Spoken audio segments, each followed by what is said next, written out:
little update on the gasser. I'll start over here. So yeah, we've got the 10mm plate in here, where the chassis runs over like that.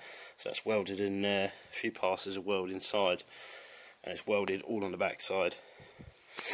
And underneath, what I said in the last video about having a piece coming over the top. So I've done that both sides. That comes over, follows the chassis rail all the way down, boxed across. Same over this side. Piece going across there, and the wheel wells will fit back in.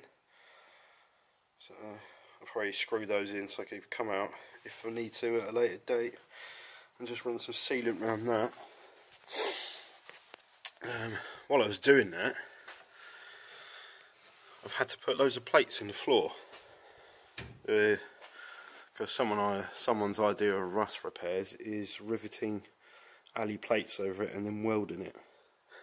Not welding it, and then painting over it. So that's redone. The fuel pump now, I've actually mounted, there's the 2 bolts for it and the wire.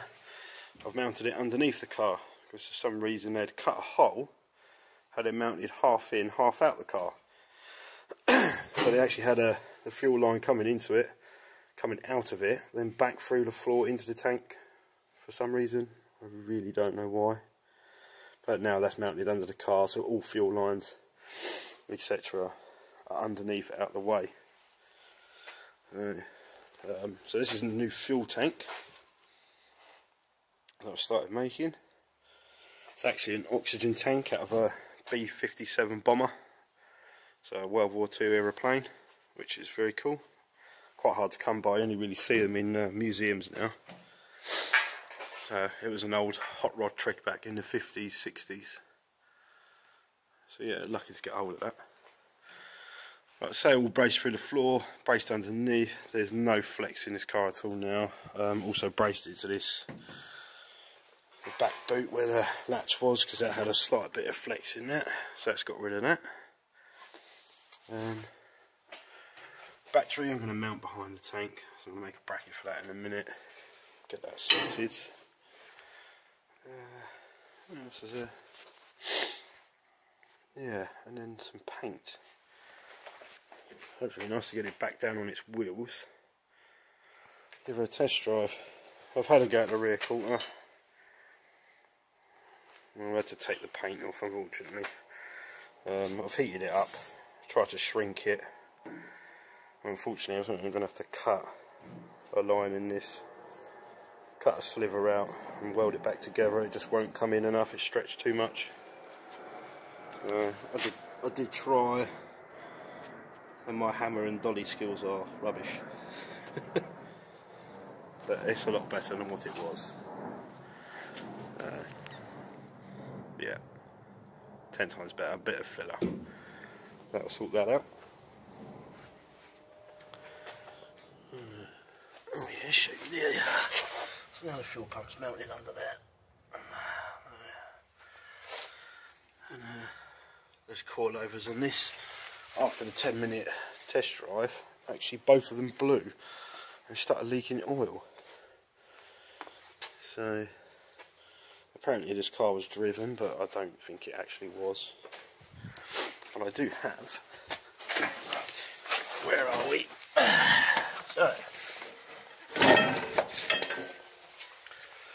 from the Ford Pop project that I still haven't even looked at, we acquired these, and they are the same length, all adjustable, a lot better than what's on there.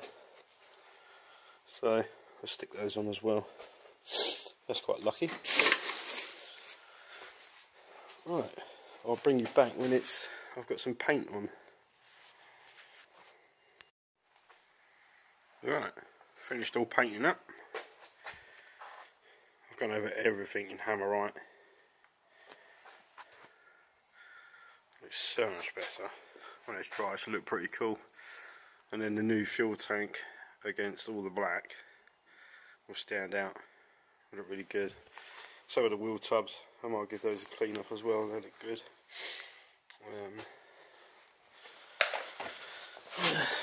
All the plates and everything. All the bloody runs in there. Yeah, there's low. I went a bit mad with the stone chip, but everything underneath's done. Alright, I'll do another video once the fuel tank's in, it's running, wheel tubs are in, back on its wheels, new coilovers in. I've got to try and attack the other rear quarter as well and get that as best I can. Then test drive. See you on the next one.